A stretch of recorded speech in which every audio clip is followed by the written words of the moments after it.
Hi guys, it's been a while, but I really want to start looking back at old buildings and some of our history and whether it lines up with reality. And since I have lived and was born in Edmonton, Alberta, I want to look at my area. So it's not just, some buildings that are far away that I can't go and examine. So what I'm on, as you can see, is Edmonton Historical Board. And these are some of the stories and some of the buildings that they promote and the history that they talk about. And I want to actually go to some of the structures that they have, that they are saying that this is a really good one.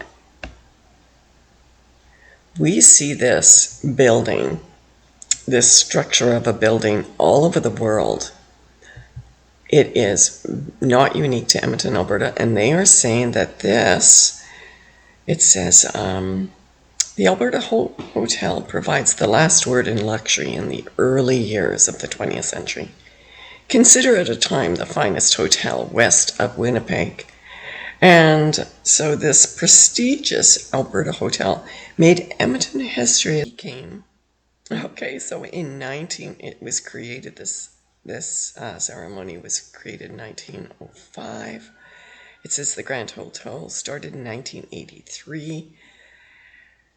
And when Luke Kelly's Saloon opened in one of the store's wooden buildings, like Edmonton needed a saloon back in 1883. The building on Jasper Avenue, Kelly built two-story addition with a hotel room on either side of the building in 1987 and renamed his establishment the Alberta Hotel.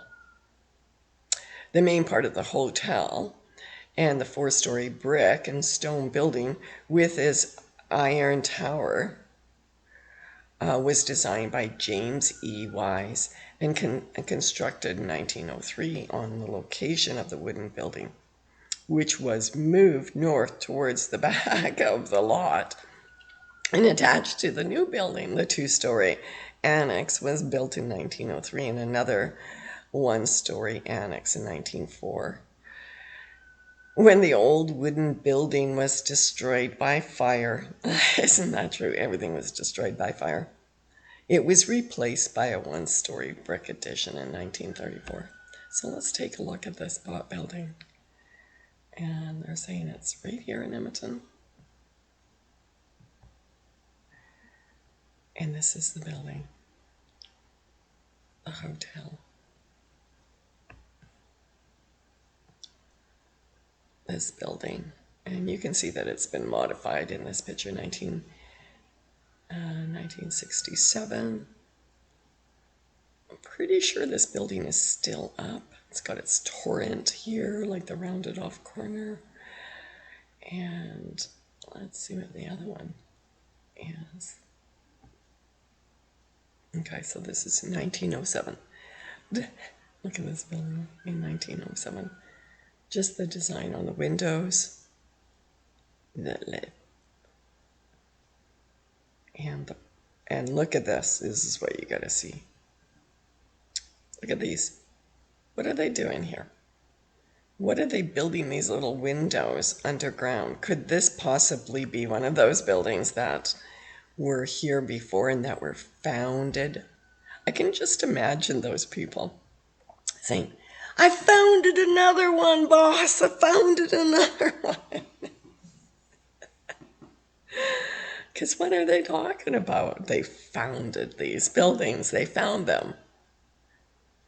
And you can see that the way that they said it was because there was a drawl. Look at this peak on this building. Look at this. Obviously, this must be. Look at that. The detail in this. And then it would be a weather vane, they will tell us, right? 1907. In a population, this is what's interesting. At this time, let's just check before I go any further. You guys are gonna like this. I am on Edmonton site, and this is their census. We don't have one for 1907, but we do have one for 1906. 14,000 people in Edmonton. And even if you go to 1908, they gained a little bit more than 4,000 people. This was the population that they're saying built this building. They did nothing else, honestly. They had to have completely done nothing else. Look at the building that's attached to it, too. And if we could go further down this road, what would we see? It's a very interesting building. The kind of material that would had to have been used, we can see that in 1907 they had glass in there, so there must have been a glass manufacturers with this population of 18,000 at the top, 18,500. They had a glass factory somewhere, and they had a brick factory. Oh, look, they had a metal factory so they could make the railing. And remember, this picture has got, look at this light. We've got a light post 1907, remember. So this is all up. Look at the infrastructure that's all up. Let's look at the road. It's funny that the roads are always mud, but we've got the infrastructure. And boy, that's a pretty shoddy. It's like, this seems to be quite recent, quite not to the standard of this building. Like, they just took something, chopped it down and added a bunch of stuff to it. It wasn't like this masonry. And where every single person, those 14,500 people, were they all masons and window glazers and iron workers and electricians? And why would they put this on? Like, that almost looks like it's glass. What, or it's lit up. What is it? Why is that there? And let's see that other picture again. Okay, so it's there. They're showing it's green, so whatever that was at the time. Oops. Oh, there we go. The old and the new. There you go.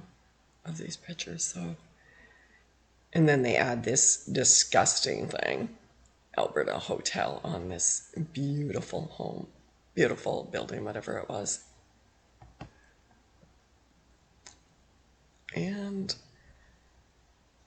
let's see if they've done anything different between these two buildings. It seems like they have. Is it not much? Putting on these, they took off these, I guess, the shades off of it. And let's see what the, if I can see the, can't really see the, because of everything's covering up, so you can't see the windows, the basement in that. But there you go. Do you believe this story?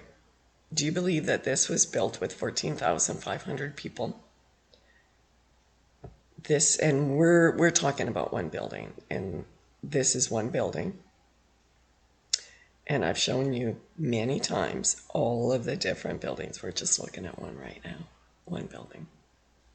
Interesting.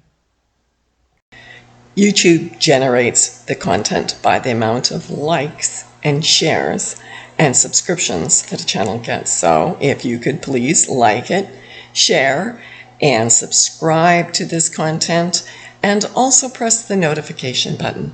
And if you would like to donate to this channel, there is a PayPal link and also an Amazon link. And I'd like to thank all of my supporters, whether it is with a comment or share or a cup of coffee. Now let's get back to the video. I just love these stories that they tell us about these buildings. So we're going to show you what the building looks like in a minute. The long, narrow building owed its shape to the high cost of land during Edmonton's first real estate boom. Seriously? The real estate boom was in 1911. Let's go back and look and see what the population was in 1911. Oh, wow, look at that. 1911, they did have a boom. 24,900 Wow, it was huge population back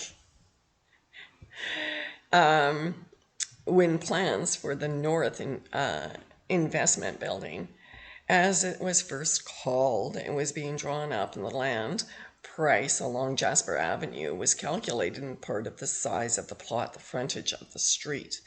To keep the land costs as low as possible, the building was designed with a frontage of only 25 feet. But the depth was 150 feet. What? The resulting building was narrow. One corridor ran down the right-hand side of each other. So let's just take a look at this very unique building that they say that they designed because it was so expensive and with that many people. So I'm assuming this is the building that they are speaking of. And this is from 1912. I mean, just look at this one. I gotta go back to this one too. The United Bank of Canada. Take a look at this magnificent building in 1911. Again, what was our population? Please remember, population's 1911, right? So it's not just the one building that we're looking at, this narrow one that they're saying. That was 25 feet. But look at the details on this building still. I mean, it's a poor one, but let's go back. And all of these other buildings, like, what's this thing? Like honestly, there's just so much here. I'd like to see what this is. But unfortunately, it's too grainy. And look at the buildings that go back here too. Go back. This is what they've done to this building, okay? This is what they've done to this building in modern times. So they put all that crap on there. So there's this still the building. When I was a kid, this really reminds me, because look at this has got to be in what did they say, 1961. So that would have been, I was born in 1951. 59, I'm sorry. So I would have been 2. But this would have been kind of the time that my mom, she was in love with these buildings. She was in love with downtown. So on a regular basis, my mom took me downtown. We would just we would ride the bus. So the bus would be like this, and they were electrical. And the bus driver would have to stop all the time and put back on the electricity on the cables to get it. So we wouldn't stop necessarily. Sometimes we'd stop at a drugstore and go for a malt. But she just would point out these buildings. And so this was common for me to see these buildings. They were magnificent at my age, at my young age, because they hadn't been torn down. And Edmonton, and we at that time was just flooded with these buildings, was just flooded. So let's see what else. Here we go. In 1972, the building. So it's a really long, long, long building. 1972. And this is what they're saying was the blueprint of this, I guess. They never really have any good construction photos, or at least I haven't been able to. Sometimes they show, but I think that they're more, usually everything looks like a disaster, like they're fixing it, not building it, and the construction. So this is just trying to show, oh, okay, well, this is part of the blueprint. And what does this say? This is from 1902. It's like somebody went along and drew the pictures of what everything looked like. Not that they constructed it, like I said. They founded all of this. Sorry, guys, but that's really what they did. They founded all of this. You could just hear some Yankees, they founded it, boss. They founded it. Like in a real old country and western kind of, from the 1960s, all the John Wayne kind of movies that they talked about. It's what it reminds me of whenever they say they founded these things. Let's look at some other founded building structures that they've got for the Edmonton area. The courthouse. Now, this is a very interesting building. Edmonton's first proper courthouse was built in 1912 and demolished in 1970. Edmonton's old courthouse was the first proper courthouse built in the city, finally replaced a number of makeshift and temporary courtrooms in various buildings, including a schoolhouse, a hall that also served as a theater and a ballroom, and an upper story of a general store and a saloon. So that's what they're telling you was there before the courthouse. This two-story masonry structure was designed in the classic revival style of the architects from the provincial government Department of Public Works, headed by Alan Marrick. Okay. And what was it? The overall cost of the 3 years of construction was approximately $250,000. It was completed in 1912. What was the population in 1912? Just curiosity. Let's do that. They jumped up. We're saying, like, what happened here? What happened here, guys? Why was there such a... But could 53,000 build this building? Let's go and take a look at this building. Okay, let's see what this courthouse is.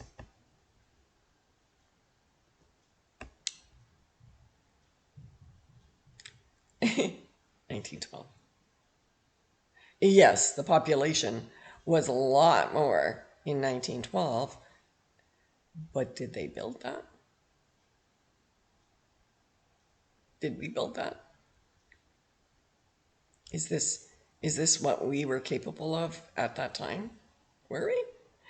Look, they does have some emblems still on here. I think that might be really genuine to this building.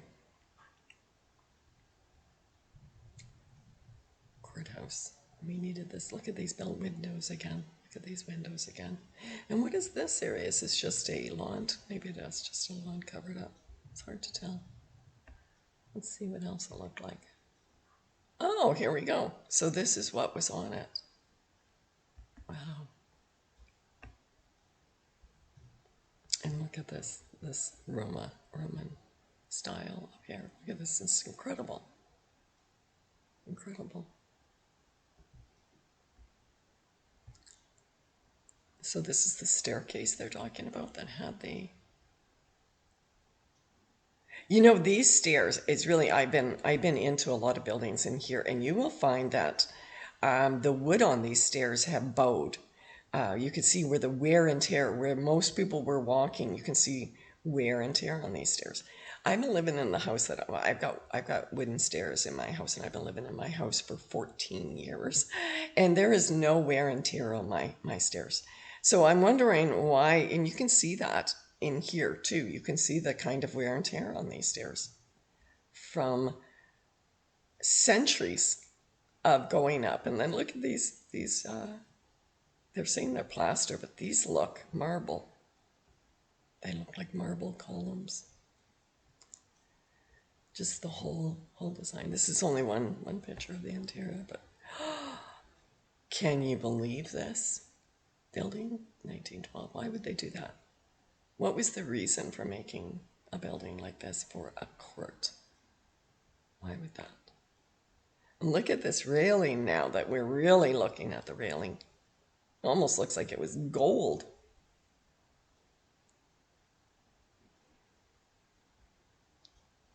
And you can just tell that those stairs have had their share of walking on them.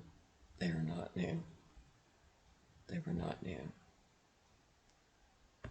So that's it. That's all you can hear from the courthouse that they found needed to be taken down. Let's see if we can find some more on this. Maybe we might have some better pictures of the interior. Sadly, this is the only picture I can find of the interior besides the lobby and the staircase.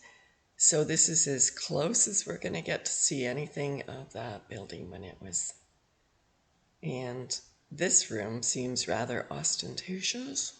Look at the size of the doors and the ceiling and the bookshelf. Like, look at the people. It just doesn't look like they needed this for a courthouse, but that seems to be all there is. And because that is all there is, I'm going to leave you guys with this. And I'm going to come back because I really want to start looking more, examining into my local area. Really, what was the population? Who were the people? And I think I'm going to be examining in future videos, although it's been done very many times, but you know, this is with new eyes on me, and I've done these videos before, but I'm 5 years into this research now, so I'm looking a little bit more deep, and my knowledge is a little bit broader. So that's why I've decided to come back to this issue about our history and what are we really looking at? Who really was there? And I want to look at the orphan trains and the orphanages and the native orphanages, and I want to put those all together because there's a huge story to be told. Talk to you later. Live and love and light.